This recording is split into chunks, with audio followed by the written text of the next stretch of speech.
네, 반갑습니다. 예, 안녕하십니까. 부산 동래구 온천동 금정마을 무량사 법천입니다.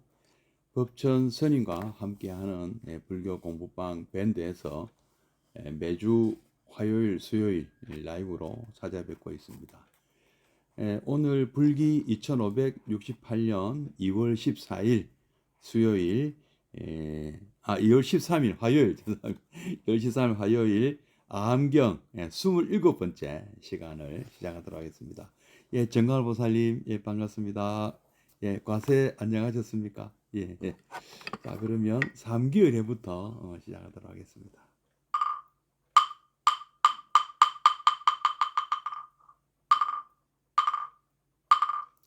거룩한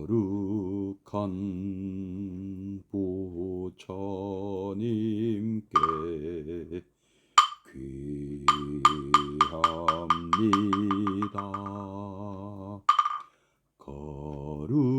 거룩한 가르침에 귀합니다.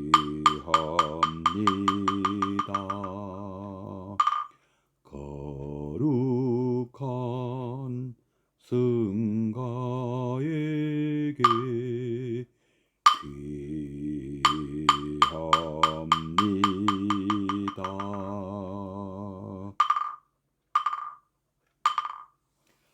예, 수정아 보살님, 예, 과세 안녕하셨습니까? 예.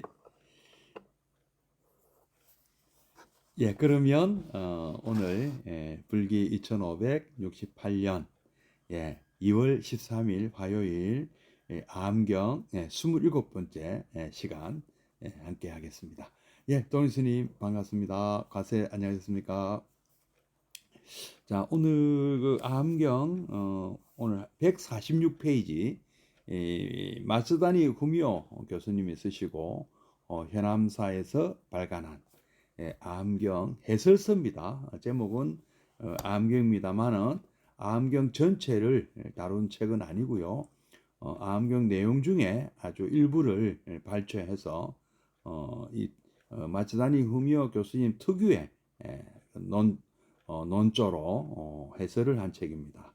146페이지 지난 시간에 146페이지 중간까지 했는데요. 뭐 앞에 145페이지의 관련 내용부터 한번 읽어보는 것이 또 처음 듣는 분들, 중간에 듣는 분들을 위해서 도움이 될 것 같아서 145페이지 중간부터 한번 읽어보도록 하겠습니다.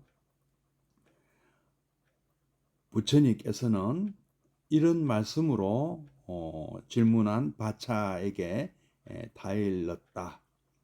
이 인생은 괴로움으로 차 있다. 그리고 그것은 탐욕과 노여움과 어리석음 때문이다. 사람이 어리석어서 격정에 희롱하는 바가 되어 있는 까닭이다. 그래서 나는 그런 격정을 없애는 방법을 가르치는 것이다.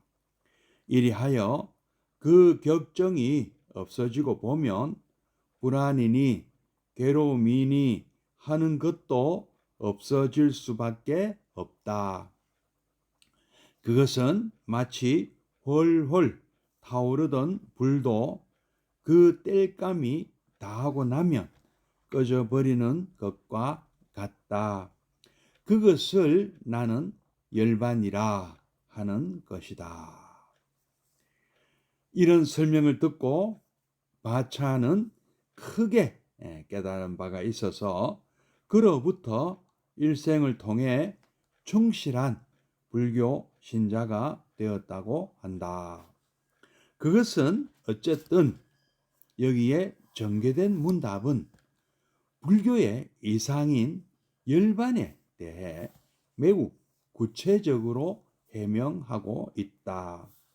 더욱이 거기에 사용된 비유는 단순한 비유만으로는 보기 어려울 정도로 열반의 개념에 밀착되어 있음을 느끼게 한다.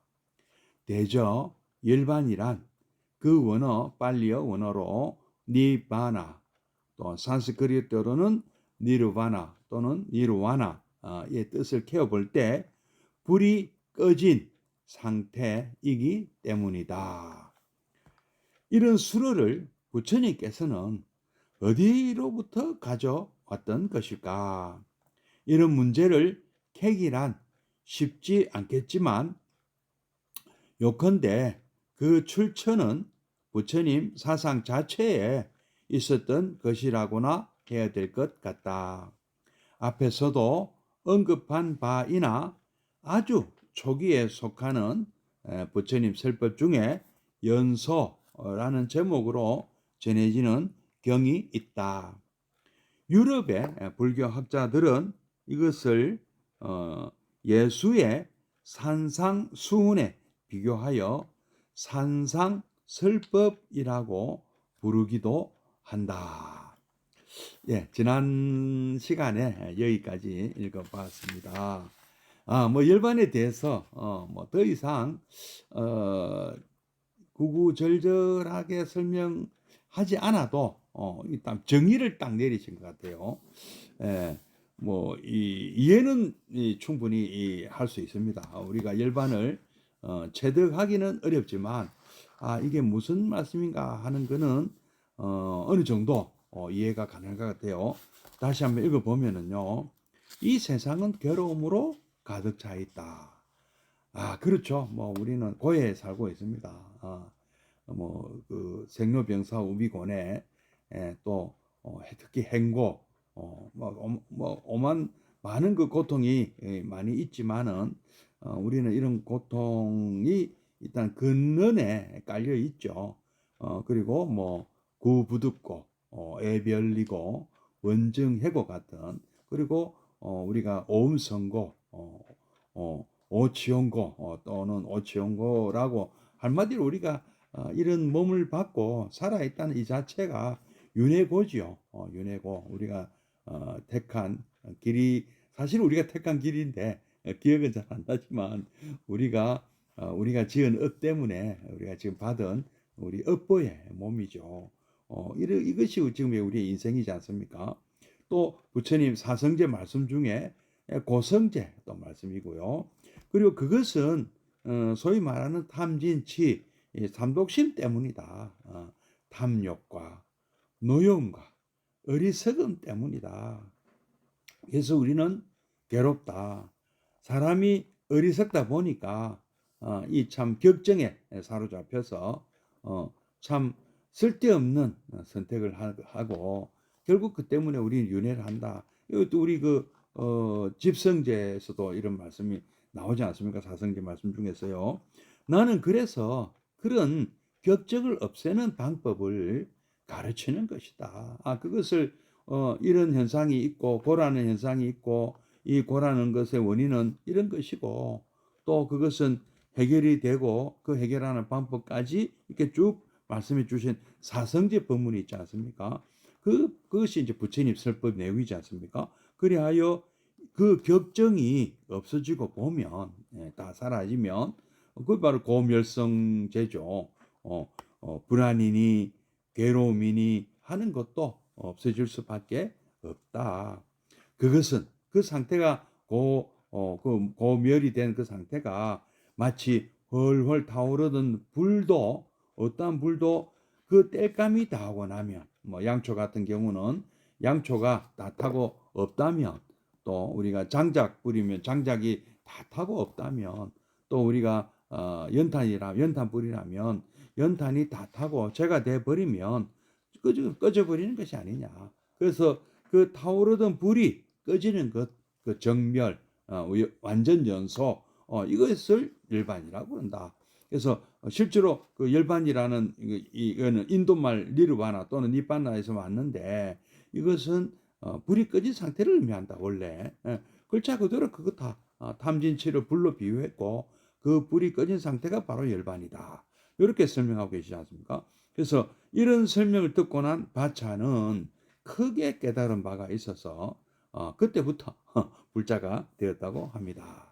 그것은 어쨌거나 여기 이 전개된 문답이 바로 불교의 이상인 열반에 대한 해명이다, 설명이다, 이렇게 되어 있는 거고요.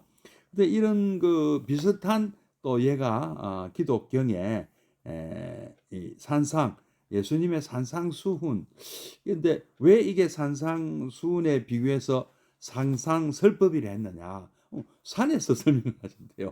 부처님께서도 산 꼭대기에서 이렇게 내려다보면서 시가지를 내려다보면서 설명하셨던 그 사연이 있다고 합니다. 오늘은 그 사연부터 시작하는 것입니다. 그래서 146페이지 중간에 또 함께 또 제가 읽어보고 먼저 한번 천천히 읽어드리겠습니다. 그리고 교재가 있으신 분은 같이 보시면 되고요.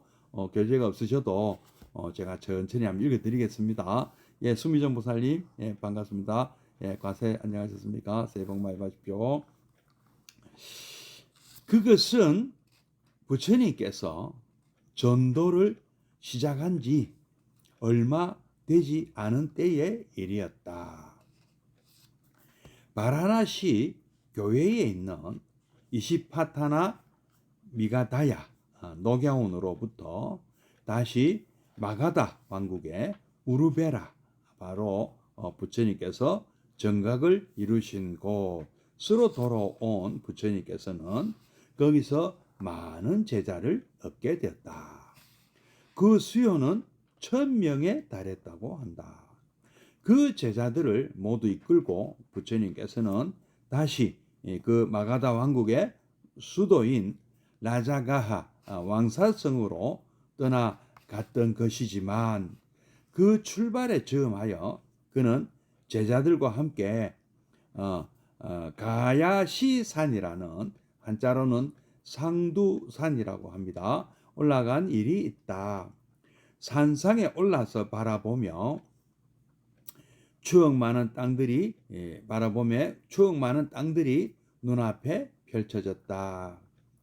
동북쪽으로는 아득히 가야의 거리가 보였다. 지금은 이제 붓다가야가 됐죠. 동네 이름이요. 그리고 그 동쪽에서 흐르는 것은 그 유명한 네란자라 강임에 틀림없었다. 다시 그 네란자라 강을 따라 멀리 남녘으로 눈을 옮기니 정각을 성취했던 고장이 보였다.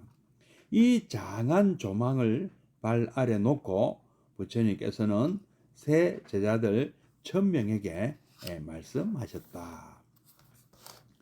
비구들이여, 모든 것은 타고 있느니라. 활활 타오르고 있느니라. 먼저 이 사실을 너희들은 알아야 한다. 그것은 어떤 뜻인가? 비구들이여, 눈이 타고 있다. 그 대상을 향해 타오르고 있다. 귀도 타고 있다. 코도 타고 있다. 마음도 타고 있다. 모두 그 대상을 향해 활활 타오르고 있다. 비구들이여, 그것들은 무엇으로 말미암아 타는 것일까? 탐욕의 불꽃에 의해 타고, 노여움의 불꽃에 의해 타고, 어리석음의 불꽃에 의해 타고 있느니라. 그것은 부처님의 새로운 설명 방식이었다. 이제까지 부처님은 고조된 욕망을 말하는데 가레라는 말을 사용했다. 그러나 여기서는 마찬가지로 욕망의 고조된 상태를 나타내면서 연소라는 말을 썼던 것이다. 그 새로운 용어는 불교의 흐름을 따라 오래도록 큰 영향을 미쳤다. 후세의 불교인들이 흔히 욕망의 불꽃이라고 했을 때 그것도 이 계열에서 생겨난 용어로 보아야 하리라. 그리고 부처님께서 말씀하고자 한 것은 이 비유적인 표현을 따라 이야기한다면 결국 그 연소하는 욕망을 가라앉혀야 한다는 것일 터이다.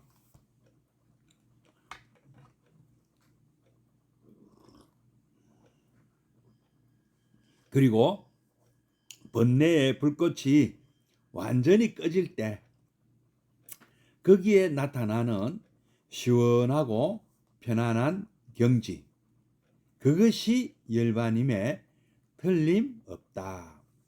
열반이라는 수로는 이런 인생의 현실에 대한 생각을 배경으로 하여 이상의 경지를 뜻하는 말로서 생겨났던 것이리라. 열반이라는 말은 그 성립 과정에서 본다 해도 어디까지나 소극적인 표현이다.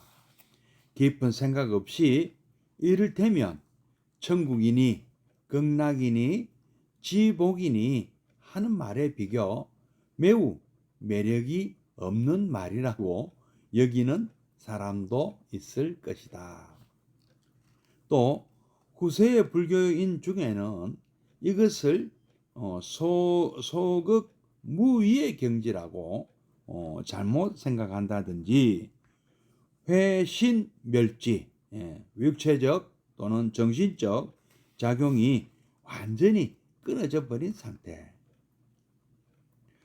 경계로 판단한다든지 하여 마침내는 열반으로서 죽음을 뜻하게까지 한 사람도 있다.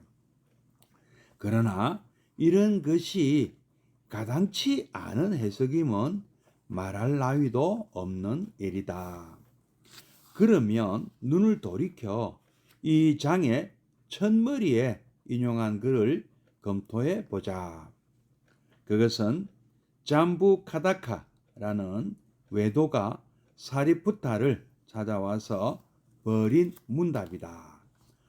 그 잠부카타카라는 사람은 낡은 주석에 의하면 사리푸타의 조카라고 되어 있거니와 어쨌든 두 사람은 잘 아는 사이인 듯 해서 잠부카타카가 불교의 기본적인 개념에 관해 꼬치꼬치 물은 데 대하여 사리푸타는 하나하나 명쾌하게 대답하고 있다. 그 대답은 부처님의 설명 방식과는 약간 달라서 정의적, 주석적인 점은 있으나 역시 부처님 상수 제자답게 참으로 명쾌하다고 하여야 하겠다. 그런 질문과 대답이 16개의 경에 기록되어 그것들이 1년의 경군, 연부거 상응을 이루고 있거니와 그 첫째 경의 내용이 이 열반에 관한 문답이다. 흔히들 열반이라고 하는데 그것은 대체 무엇을 말하느냐? 지난 주 말씀드린 이 첫 질문이었죠. 그것이 이 외도의 질문이 내용이었다. 그러자 사리푸타께서는 벗이여 무릇 탐욕의 소멸, 노여움의 소멸, 어리석음의 소멸, 이것을 일컬어 열반이라 한다고 답을 했습니다. 그러면 거기에 이르는 방법은 또 무엇이냐고 다시 질문을 받은 사리푸타는 이렇게 대답했다. 벗이여 이 성스러운 활정도야말로 그 열반을 실현하는 방법이다. 그것은 정견, 정사, 정어, 정업, 정명, 정정진, 정념, 정정이다. 그리고 사리푸타는 벗이여 이것은 선한 길이다. 벗이여 노력할 만한 값어치가 있다.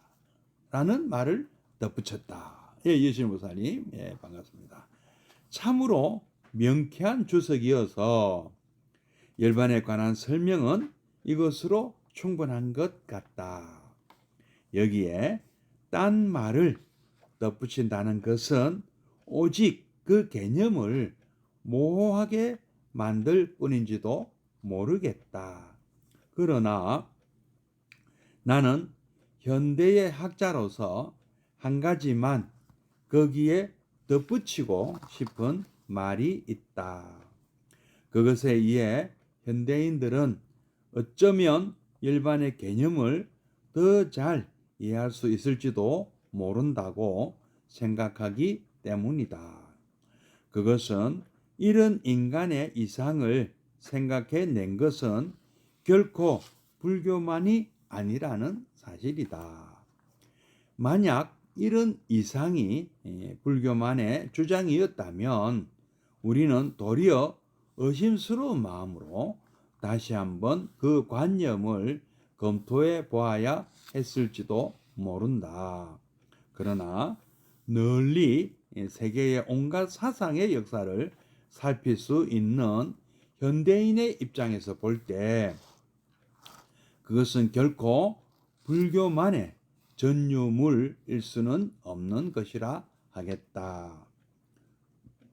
그 중에서도 언어 표현상 가장 비슷한 것은 그리스 스토아 철학자들이 인간의 이상적인 경지라고 생각한 아파테이아라는 관념이다. 그들도 또한 인간의 불행은 격정, 파토스에 의해서 이성, 로고스가 방해되고 영혼이 구속됨으로써 생긴다고 보았던 것이다. 그리하여 이 격정, 이 파토스라는 것부터 완전히 자유로워진 상태를 최고의 이상 수준이라고 여겨 그것을 아파테이아라고 불렀다. 그리고 그리스의 에피크로스라는 철학자가 아타락티아라고 부른 경지도 그것에 가깝다. 그것은 어지러움이 극복된 내적 평화의 상태를 말한다. 에피크로스라는 그 쾌락주의자 중에 대표적인 사람인데요. 저 쾌락주의자들이 그려낸 인간의 최고 경지 또한 이런 것이었다는 것은 퍽 재미있는 일이라고 하겠다. 다시 근대에 와서 근대 철학자 칸트가 말한 자유의 개념 또한 같은 계열에 속한다고 생각된다. 그는 실천 이성, 즉 의지, 자유의지라고 보통하죠. 자기 법칙을 따를 때 그것이 자율적 자유요. 이와 반대로 자연적 욕망에 지배될 때 그것은 방종의 타율이라고 했다. 그런 것에서 우리는 열반의 생각과 입장을 같이 하는 이러한 사고방법, 철학적 견해 등을 발견할 수 있을 터이다. 일찍이 붓다는 아함경 상후부 경전 가래 편에서 이렇게 말씀하셨다. 세상은 가래에 의해 인도되고 가래에 의해 괴로움을 당하는 것. 가래야말로 일체를 예속시키도다. 부처님께서 열반을 말씀하실 때 결국은 이런 예속 없는 상태를 가리키는 것이다. 그것은 결코 공적 무의, 빌공자의 정멸 완전히 없어질 적의 무의, 그런 소극적인 경지라고 할 수는 없다. 거기서 불이 꺼지듯이 소멸되어야 하는 것은 바로 갈래이다. 그리고 번뇌의 불꽃이며 탐욕과 노여움과 어리석음일 뿐이다. 인간 자체가 여기서 소멸하여 어딘가 가서 또 태어나는 것은 아니다. 그는 여전히 여기 이 땅에 있는 것이다. 그를 예속하던 가래가 소멸됨으로써 그는 완전한 자유와 안원 속에서 여전히 살아가는 것이다. 진리의 길, 평화의 길을, 그리고 그것이 바로 열반이다. 예, 오늘은 여기까지 읽도록 하겠습니다. 어떻습니까? 뭐 이 내용 그대로 받아들여도 열반이 무엇인가 하는 것은 적어도 우리 지금 함께 공부하신 분들은 무슨 뜻인가 하는 이해를 하시잖아요. 뭐 열반을 체득한 것은 아니라 하더라도 정득이나 체득은 아니라 하더라도 해득은 하시지 않겠는가. 그런 것이었구나 하고 공감을 하시기로 생각이 듭니다. 예, 이 열반이란 불이 꺼진 상태다. 근데 또 다른 또 표현을 하면 가래가 사라진 상태다. 이렇게 또 말씀드릴 수가 있겠네요.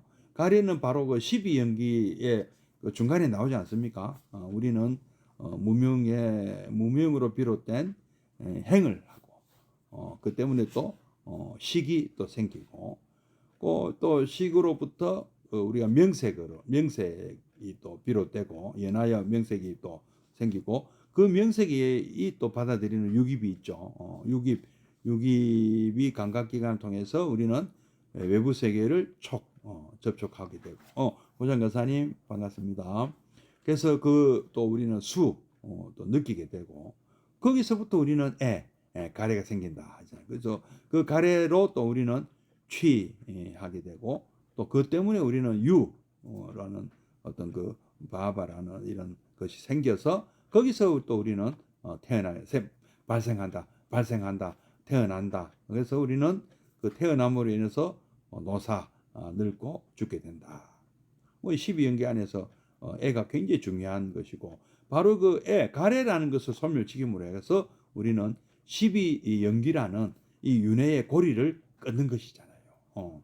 그래서 그 끊는 방법 바로 그것이 이제 사성제잖아요. 팔정도고 그죠? 예. 자, 뭐 그 정도로 하고요. 다시 또 그 146페이지 다시 돌아가면은 부처님께서 전도를 시작한 지 얼마 안 되어서 처음에 부처님께서는 다섯 비구 노가원에 가셔서 보면 이제 바라나시 교회에 있는 이시파타나 미가다야 노가원에 가셔서 베나러스에 있는 노가원에 가셔서 다섯 비구를 또 이렇게 찾아가셔서 또 초전설법하시고 다섯 비구를 깨달음을 또 꼰단냐 존자부터 다 깨달음을 얻게 만드시냐 그죠? 아사지 존자까지 그죠? 쭉 이렇게 딱 깨닫게 만드시고 또 그 야사가 대한 60명의 또 제자를 또 만드시고 그 전부터 또 전도를 다 보내고요. 그리고 이제 그 우르벨라 숲으로 오시잖아요. 다시 우르벨라 숲으로 오셔서 우르벨라 숲에 있던 그 배하교를 따르는 가사파 삼형제의 제자 1000명을 가사파 삼형제와 신통력 대결로 설법을 시켜서 제자로 삼으시잖아요. 그래서 참 그 출가하고 또 그 성도에 드시고 초전 설법하시고 하는데 한 6년 그 출가치 6년 만에 우리 부처님께서 성도하고 불과 이때 1년도 채 안 된 시기에 1000명의 제자가 생겼습니다. 그래서 물론 이제 뭐 부처님 생애 좀 스토리를 보면은 마가다 왕국의 라자가로 먼저 가셔가지고 그래서 우연히 그 마가다 왕국의 왕 빈비사라 왕을 만나고 그 빈비사라 왕이 꼭 성도를 이루시면은 자기 자신을 찾아와 달라고 하셨죠. 뭐 그 때문에 그런 건 아닌지는 모르겠습니다만은 부처님께서는 성도를 이루시고 마가다 왕국의 수도 라자가로 가시는 도중에 이 1,000명의 제자를 중간에 확보하시고 이 1,000명의 제자를 이끌고 라자가로 향하게 되세요. 그래서 혼자 가는 것보다는 1,000명의 제자를 이끌고 가는 것이 참 부처님 그런 어떤 뭐랄까 참 일종의 전략적 사고를 하셨던 것 같아요. 그냥 혼자 가는 것보다는 이렇게 가장 세력이 컸던 그 가는 길에 우르벨라 숲에 가장 세력이 컸던 이 1,000명의 수행자들을 제자로 삼아서 이들과 함께 라자가오로 향한다. 참 대단한 마케팅입니다. 그죠? 그렇지 않습니까? 예. 그래서 그 과정에서 다 내려다 보이는 가야시 산이라는 큰 산이 있는데 이 산에 올라가면 지금 방금 다 보인다는 거예요. 우르벨라 숲, 네란자라 강, 그다음에 부타가야, 그다음에 저 멀리 바라나시가 저 멀리 저쯤이 바라나시가 있고 딱 중간쯤 되겠죠. 라자가 향하는 그 도중에 있는 큰 산이니까요. 그 산에 올라가니까 이 세상이 다 내려다 보여요. 마가다 왕국이 참 다 내려 겐지스 강 흐르는 것부터 해가지고 그 병원이 다 내려다 보이더라. 자, 그래서 저기서 그 아래 내려오는 것을 보면서 이렇게 말씀해요. 비구들이여, 자 보라, 모든 것은 타고 있느니라. 훨훨 타오르고 있는 거야. 먼저 이 사실을 너희는 알아야 한다. 그것은 어떤 뜻인가? 비구들이여, 눈이 타고 있다. 우리 눈이 타고 있다. 그 대상인 우리 안입이 설신이죠. 안입이 설신이가 색성량 미추법을 향해서 타오르고 있다. 눈이 타고 있다. 그 대상이 색이잖아요. 그죠? 안이 보고 있는 그 대상은 색. 그죠? 그리고 귀, 한자로 이죠. 그거는 뭐를 또 소리를 대잖아요. 색, 성, 소리, 성을 또 대하고 있고. 그다음에 코, 비, 한자로는 비잖아요. 비는 또 뭐를 냄새를 또 향하고 있지 않습니까? 그다음에 설은, 혀는 또 이 맛을 또 향하고 있지 않습니까? 그다음에 몸은요. 몸은 촉이죠. 촉, 그러니까 만져지는 대상을 향하고 있고, 안입이 설신, 색성향 미촉, 그다음에 마지막에 마음은 또 타고 있다. 뭘 향해서? 그 대상인 법을 향해서 타고 있다. 하나하나 이렇게 눈이 타고 있다. 안입이 설신이가 타고 있다. 하나하나 다 이게 안이 타고 있다. 비가 타고 있다. 설이 타고 있다. 신이 타고 있다. 의가 타고 있다. 하나. 그러면서 그 대상인 색성량 미촉부터 하나하나 얘기하시면서 그걸 대상을 향해서 타고 있다. 육경을 향해서 다 타고 있다. 또는 뭐 육예입처가 육예입처를 향해서 다 이거 합쳐서 12처. 1처는 12처다. 이런 말씀하죠. 다 타고 있다. 그것들은 이 하나하나가 다 보면 눈으로 보고 있는 그 대상, 눈에 보이는 모든 그 대상들, 그 색들은 탐욕의 불꽃에 타고 있고, 노염의 불꽃에 또 타고 있고, 어리석음의 불꽃에 의해서 타고 있다. 탐진치, 삼독심의 불꽃들에 의해서 타고 있는데, 이것을 끄게 하는 것은 뭐죠? 더 이상 거기에 우리가 재료를 넣지 않으면 되지 않다. 연탄이 꺼지면 큰일 나죠. 겨울에요. 옛날에 우리 연탄 집게로 연탄 꺼지기 전에 연탄을 올려야 되지 않습니까? 밑에 있는 재는 제거하고 그 연탄 불 붙은 연탄 밑에 놓고 그 위에 시커먼 새 연탄을 그 구멍 맞춰 가지고 이렇게 조절해서 올려놔면 불이 계속 올리고. 근데 만약에 그 새 연탄을 넣지 않으면 어떻게 됩니까? 연탄은 불이 꺼지잖아요. 잘못해서 꺼지면 뭘로 또 피워야 됩니까? 번개탄으로 피워야 되죠.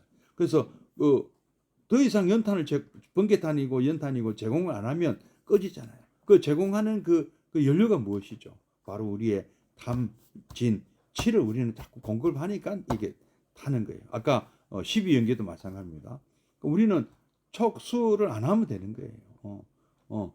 무명, 이게 잘못됐잖아요. 무명부터 고치면 되죠. 무명을 고치든지 아니면, 예, 촉수, 안 해야죠. 유, 생, 노사 이렇게 안 가려면 이 고리를 꺼내야 되는 거예요. 예, 더 이상 이걸 꼬리를 끊으면 돼. 그러니까 연탄을 안 넣든지, 뭐 장작불은 장작을 안 넣고, 촛불은 초 다 타도록 놔놓으면 저절로 꺼지지 않습니까? 초가 다 타고 없어지면. 그렇지 않습니까? 차와 심지까지 다 타버리면. 촛대는 안 탈, 촛대는 쇠초 때니까 안 탈 거니까, 그럼 다 녹아 없어지도록 공급을 안 하면 안 탄다. 아니면 그 공기를 공급 안 해도 안 타고, 뭔가 조건을, 안 탈 수 있는 조건을 부여해야 된다. 그냥 그 외부로부터 우리가 받아들이는 것에 대해서 우리는 탐욕을 내고 노여하고 어리석다 보면 계속 타게 된다. 안 타는 그것이 열반이다. 그것이 정멸이다. 가래를 소멸이다. 이렇게 말씀드립니다. 그것은 부다의 새로운 설명 방식이었다. 이때까지 부처님께서는 가래라는 표현을 많이 쓰셨는데, 초창기 12연기인 거 설명할 때도 가래라고 하셨는데, 가래. 근데 여기서는 마찬가지로 그런 욕망이 고정된 상태를 연소, 완전 연소, 또는 연소, 완전 연소가 조금 더 바람직한 용어입니다만, 그래도 상관없는 거죠. 완전히 꺼버린, 완전 정멸, 니르바나란 말은 그런 정멸이라는 뜻이죠. 완전히 꺼진 상태를 얘기한다. 미진한 불이 남아 있어도 안 된다. 산불에 보면 왜 충분히 잘 안 꺼져가지고 불씨가 밑에 남아 있어도 또 바람이 확 불면은 또 살아나고 그럴 수 있잖아요. 그런 절대 다시 불이 꺼진 불도 다시 봐야. 완전히 꺼진 불, 꺼진 불 다시 살아나는 건 꺼진 불, 사실 꺼진 불이 아닌 거죠. 그래서 완전 요소라는 말을 썼던 것이다. 그래서 부세 불교인들도 욕망의 불꽃이라고도 표현을 했다. 그래서 연소하는 그 욕망을 완전히 가라앉힌다. 그래서 번뇌의 불꽃이 완전히 꺼질 때 거기에 나타나는 시원하고 편안한 경지, 그것이 열반임에 틀림없다. 그러니까 극락도 이런 곳이다. 시원하고 편안한 경지다. 또 왜 서쪽에 있어야 되느냐? 인도의 서쪽은 해가 지는 쪽이니까 해가 한 여름에 한 낮에 뜨거운 나라에서 한 낮에 저녁 때쯤 해가 질 무렵 되면 좀 뜨겁던 그 해가 좀 날이 좀 시원해지지 않습니까? 그래서 서쪽에 있는 걸로 생각했던지도 모르겠어요. 그렇다고 그러더라고요. 그래서 진짜 서쪽에 있는 거는 아니고 시원하다 하는 의미로 서쪽이다 한 것 같답니다. 그래서 열반이라는 수로는 이런 인생의 현실에 대한 생각을 배경으로 그 이상의 최고 수준의 경지를 뜻하는 말로 생겨났던 것이다. 열반이란 말은 그 선리 과정에서 본다 해도 이건 좀 약간 소극적인 표현이 아닌가. 근데 이 소극적인 표현이니까 예를 들어서 천국 보내주면 천국 간다, 극락 간다, 지고지순의 지고지대의 복이다 하는 말에 비해 감노다 하다못해 감노에 비해서도 좀 매력이 없는 말로 좀 비칠 수도 있는데, 그래서 이것이 무의의 경지라든지 또는 회신 멸지, 회신이란 말은 타고 없는 제인 상태죠. 사로 완전히 뭐랍니까, 이게 두뇌 작용이 완전 사라지고 그냥 사람이 타고난 육을 죄만 남은 상태, 이런 것으로 잘못 받아들여졌다. 그래서 자꾸 죽음을 열반이라고 표현하는 일이 많았다. 또는 완전히 사라져서 없어져 버린 공적무의, 빌공자, 완전히 사라져서 없어져 버린 이 어떤 어디에도 존재하지 않는, 처음부터 존재하지 않았지만은 근데 완전히 그 업보도 없는 그런 존재가 그런 건 아닌 것 같아요. 그거는 이제 물론 이제 이런 열반 얻은 사람은 그러면 어디로 가십니까 하는 질문에 부처님은 답을 안 하셨잖아요. 그거는 이제 무기 열반을 얻은 사람이 가는 곳은 어디냐. 근데 꺼진 그 불은 어디로 가느냐 이렇게 반문하시지 않습니까? 꺼진 것이지 그냥 어디 가고 말고가 어디 있느냐. 그러니까 죽음 이후의 문제는 일단은 여기 열반이라는 개념만은 없습니다. 근데 이제 빨리 니빠나 반열반, 반열반이 바로 이제 완전한 열반이라는 뜻인데, 그게 이제 우리가 아직은 육체가 남아 있을 때 육체 때문에 생기는 곳까지 없어졌다. 그래서 무여열반이다 또는 반열반이다. 어떤 일체의 어떤 뭐 여지가 없는 이런 그것을 이제 우리 부처님께서 인멸하신 것을 반열반이라 하다 보니까 그 이제 어떤 오해가 있었던 것 같아요. 이게 죽는 것을 열반하면 죽은 걸로 얘기하는데 욕망이 끊어지고 노염이 끊어지고 뭐 어리석음이 끊어진 것이지 사람 생명이 끊어졌다는 뜻은 아니다. 그런 뜻은 아니다는 거죠. 이제 마지막에 또 나옵니다만은 마지막에 끝에 가서 그런 설명하시잖아요. 그런 인간 자체가 어디 소멸해가지고 어딘가 가서 태어나고 이런 게 아니고 그는 열반을 얻은 사람도 여전히 이 땅에 있다. 그리고 그를 예속하던 가래가 소멸됨으로써 그는 완전한 자유와 안온 속에서 여전히 살아가는 것이다. 자유, 평등, 평화, 행복, 진리, 평화 이 길을 가고 있다.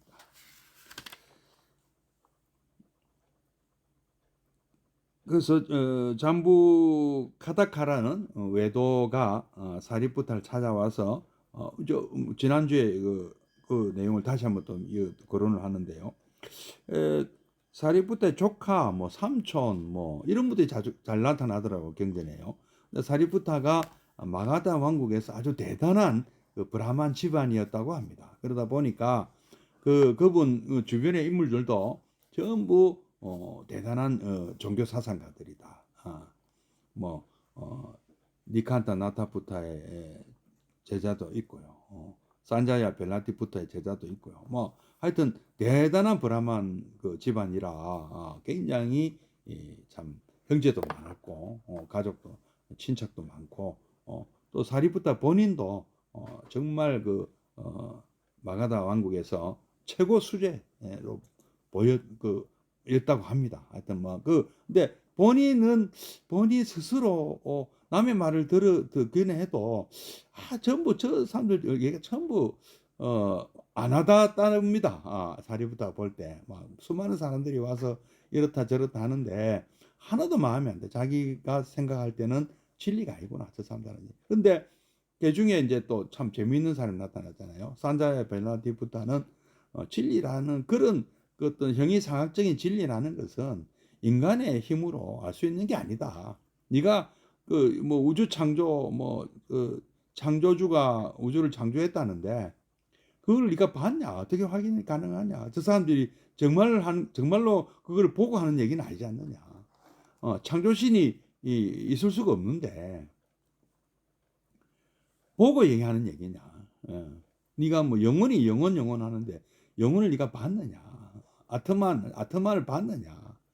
어떠한 주장도 보지 않고 확인되지 않는 주장들 해봤자 다 의미가 없다. 그래서 회의론자라고 회의론자. 근데 다른 봤다 뭐 이렇다 보지도 않은 걸 이랬다 저렇다 하고 확인이 불가능한 얘기를 막 하는 주장하는 사람들에 비하면 뭐 아지위카라든지 뭐 자이나교라든지 또는 뭐이 브라만니즘이라든지 뭐 하여튼 그때 당시에 있던 수많은 외도 사상가들의 주장에 대해서 우는 이렇다 저렇다 할 수가 없는 거다. 나도 이렇다 저렇다 하지 않겠다 하고 주장한 사람이 있었는데 그 양반이 바로 산자야 벨라티푸타였고 사리푸타는 부처님 만나기 전에는 바로 그 산자야 벨라티푸타의 제자로 있었대요. 왜냐하면은 아무리 봐도 정답은 없는데 산자야는 그래도 정직하다 이죠. 나도 정답이라고 우리가 인간은 정답을 알 수가 없는 존재 이렇게 가버리니까 저 사람들 다 거짓말이다. 어. 근데 이제 그 다섯 비구 중에 그 누굽니까? 아사지 존자를 우연히 만나서 아사지 존자를 통해서 부처님을 만나지 않습니까? 근데 아사지 존자한테 부처님 당신은 도대체 어떤 분의 제자길래 그렇게 위의가 출중하십니까? 하니까 아사지 존자가 나는 사카모니 붓다의 제자고 제자입니다. 그분이 하신 말씀은 어떤 것들도 원인이 없이 발생한 것은 없고요. 원인이 또 사라지면 그 결과도 사라진다. 하여튼 인연법 같은 그 인과법 또는 인연법, 업인과보, 뭐 요 연기법 이런 게 뭐 하여튼 그 내용에 대한 힌트를 주니까 사리부타는 그게 바로 진리다. 내가 찾던 정등각자가 나타나셨구나 하고 부처님 제자가 되시지 않습니까? 그만큼 사리부타는 참 우수한 어떤 그 종교 철학자죠. 근데 본인이 답을 못 얻었을 뿐, 딱 정답을 듣는 순간, 이분이 정등각자 맞다 하고 제자가 되신 분, 산자야 벨라티부타 자기가 스스로 모시고 있던 산자야 벨라티부타도 지금 당신은 답이 없다고 하셨지만 답을 찾은 분이 나오셨습니다. 같이 제자가 되십시다 하고 권했던 분이죠. 그래서 그분의 제자 250명을 같이 인솔 하고 산자야 벨라티부타는 안 간다 그러니까 놔두고 그래서 부처님 제자가 우르벨라 숲의 가사파 삼형제 제자 1000명과 함께 1250 제대 아란 이제 우리 칠정리에 나오지 않습니까? 그 등장인물들이 등장하고 그분들이 또 금강경에도 나오지 않습니까? 그죠? 자, 그 다음에 이런 것들이 이 문답에 이제 이 예도사상가 잠부 카타카 하는 아마 이분은 자이나교 자이나 산자 벨라부타 제자일 가능성이 많 바로 자기 이제 조카나 또는 삼촌이 그걸로 갔다 그러니까 따지러 와서 이런 문답을 하는 경우가 있었다고 합니다. 벗이요 도대체 열반이 뭐냐 하니까 바로 탐진치 삼독심의 소멸이다. 탐욕의 소멸, 노여움의 소멸, 어리석음의 소멸 이것을 일컬어 열반이라 합니다. 열반 그러니까 도대체 자꾸 열반을 주장하는데 열반이라는 게 뭐냐? 뭐 윤회 다른 사람들이 윤회 또는 영생 이런 얘기들 하고 또 아니면 다 그런 거 다 확인에 불가능한 얘기 하지 마라 이렇게 얘기하는데 부처님은 열심히 이 수행을 통해서 열반을 얻는 것을 목표로 한다 이렇게 주장을 하시니까 그럼 그 열반이 무엇이냐 하고 물었고 사리부타는 이렇게 답을 했다. 부처님의 답과 대동소이하죠. 거의 똑같죠. 그리고 거기 이르는 길은 또 무엇이냐? 그러면 열반은 어떻게 해서 얻는 거냐? 하니까 거룩한 성스러운 팔정도를 수행하면 된다. 정견,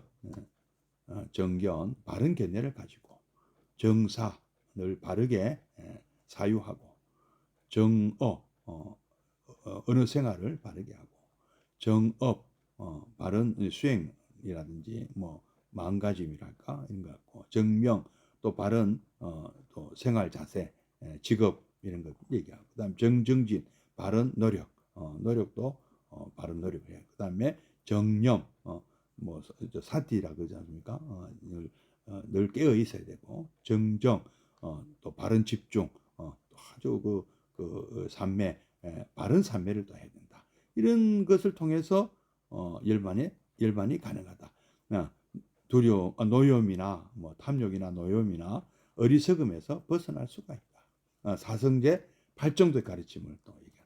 그러니까 이것은 선한 길이다. 굿웨이다. 굿웨이란 말은 선한 길도 되고 좋은 길도 되고 바람직한 방법이라는 뜻이죠. 그래서 노력할 만한 값어치가 있는 것이다.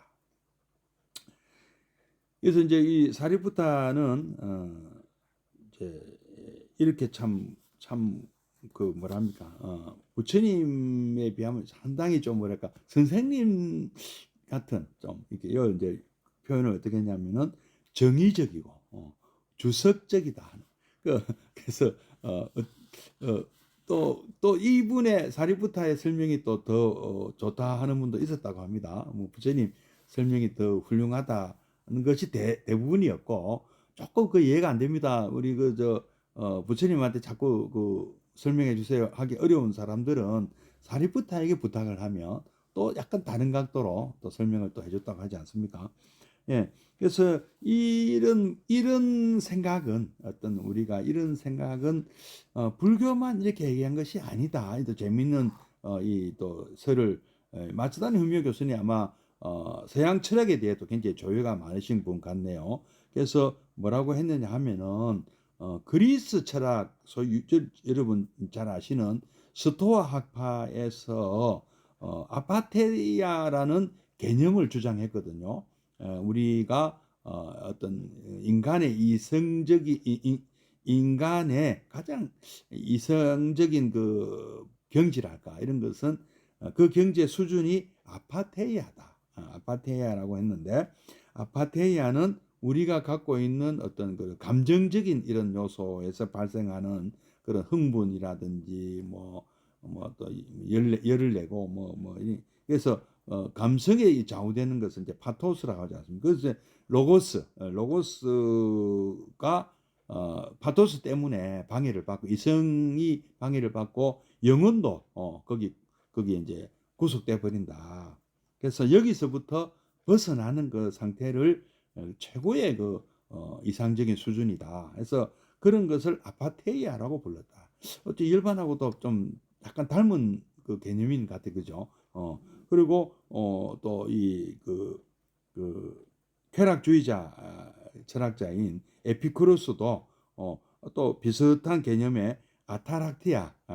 저희들 이게 그 고등학교 다닐 때 철학 시간 좀 배웠는데요. 고등학교 그다음에 대학 교양과정부터 배운 내용들이 한번 또 다시 나오네요. 그래서 인간 최고의 경지가 어떤 내적 평화의 경지, 그래서 아타락시아라는 게 있다. 이것도 참 재미있는 일이고, 또 칸트, 우리 임마누엘 칸트 참 철학하시는 분들은 모르시는 분이 없죠. 세계적인 대철학자 칸트가 순수 이성 비판 이런 책들 내셨는데, 거기에 보면 자유 의지 얘기 많이 했어요. 그래서 실천 이성, 자기가 실천 이성, 그러니까 이성적인 삶을 산다는 거죠. 자기 의지로. 그래서 자유를 얻으면 자율적 의지고, 그게 아니고 그냥 어떤 막 내 기른 대로 막행, 막식, 하면 그거는 방종의 타율이다. 방종이다. 그거는 옳은 그 자유가 아니다. 그걸 자유로 생각하면 안 된다. 우리 동양에도 이런 있었죠. 사무사, 또는 우리 불교에서도 이런 경지를 우리 큰 스님들이 많이 말씀하셨어요. 뭐, 남들이 막행막시로 보면 안 되는 거예요. 나는 구애받지 않고 행동을 하지만 그것이 전혀 법도에 어긋나는 것이야. 이 세상의 어떤 선한 영향력을 내 마음대로 한다 하더라도 그것이 조금 더 누구에게도 눈살 찌푸리는 일이 되지 않는 것. 이게 좀 사실 이게 굉장히 어려운 것이죠. 누구 눈치 안 봐도 내가 떳떳하게 행동하지만 그것이 누구에게도 눈살 찌푸리는 행동은 아니라는 것이죠. 참 어려운 경기죠. 이런 것이 진짜 자유죠. 진짜 자유고. 그리고 또 어찌 보면 우리가 욕망에서 벗어났고, 두려움에서 벗어났고, 어리석음에서 벗어난 상태도, 그래서 그런 어떤 깨달음의 어떤 그 모습을, 편리를 우리가 볼 수 있지 않는가. 그런 사람한테서. 또 보현행운 또 말씀드릴 수 않을 수가 없는데, 바로 우리가 누구나 만나는 분들을 다 리스펙트하고 또 칭찬하고 예경하고 칭찬하고 참 참 아낌없이 공양 베풀고 또 시원시원하게 참회하고 또 법을 청하고 오래 머물러 주기를 청하고 늘 따라 배우고 또 공덕 짓는 것을 기뻐해 주고 또 늘 고집을 안 부리고 뜻을 따라주고 그리고 아낌없이 자기가 가진 공덕을 나눌 줄 아는 사람. 바로 이분이 바로 이 참 열반하신 분의 해탈하신 분의 모습이 아닌가. 진정한 자유인이 아닌가 그런 분들이. 근데 그 저절로 막 배워서 그렇게 하는 거예요. 그분의 모습. 누구에게는 겸허하고 공손하고 배려를 할 줄 알고 베풀 줄 알고. 요즘 뭐 우리 참 뭐 아시안컵 안타깝게 되었지만 거기서 보여준 우리 자랑스러운 국가대표 축구 선수 손흥민 선수를 보면은 그분의 모습이 바로 보현의 행자다. 보현의 행자다. 남을 존중할 줄 알고 배려할 줄 알고. 저 항상 그렇게 그분의 모습에서 배우려고 하고 나눌 줄 알고 우리 보현 행자의 참 모습을 제가 보고 있습니다. 예. 이 세상은 가래에 의해 인도되고 가래에 의해 괴로움을 당하고 있다. 가래야말로 일체를 예속시킨다. 12연기에 또 이 얘기 나오잖아. 이거를 끊어야 된다. 예속을 끊어야 된다. 그래서 이 불이 꺼지듯이 소멸되어야 한다. 가래가. 그래서 인간 자체는 그렇다고 해서 이걸 끊는다 해서 우리가 뭐 이 어떤 당장 어디 간다는 게 아니다. 우리는 여전히 이 땅에서 이 가래를 소멸시키고 우리가 열반이라는 니르바나 진정한 자유를 얻는 것은 우리가 진정한 이게 진짜 자연인이다. 자유인이다. 어떻습니까? 이런 길을 가는 것 이것이 바로 우리 불자들의 목표 열반이다. 근데 이제 또 우리 대승불교에서는 하나 더 나가죠. 모두가 다 열반에 들자. 모두가 다 진정한 행복을 누리자. 또 이렇게 가는 거 아니겠습니까? 그래서 이 사홍서원이 또 그것을 또 우리 약속하는 그 말씀이고요. 자, 또 다음 내일은 미란당 왕문견으로 뵙고요. 암경은 또 다음 주에 뵙도록 하겠습니다. 자, 잠시 입정에 들고 사홍선을 하고 마치도록 하겠습니다.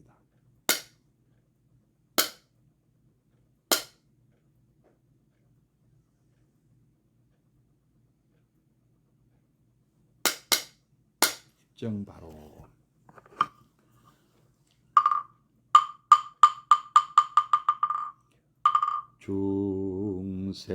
중생을 다 건지오리다 번뇌를 다 끊으오리다 법문을 다 배우오리다 불도를 다 이루오리다.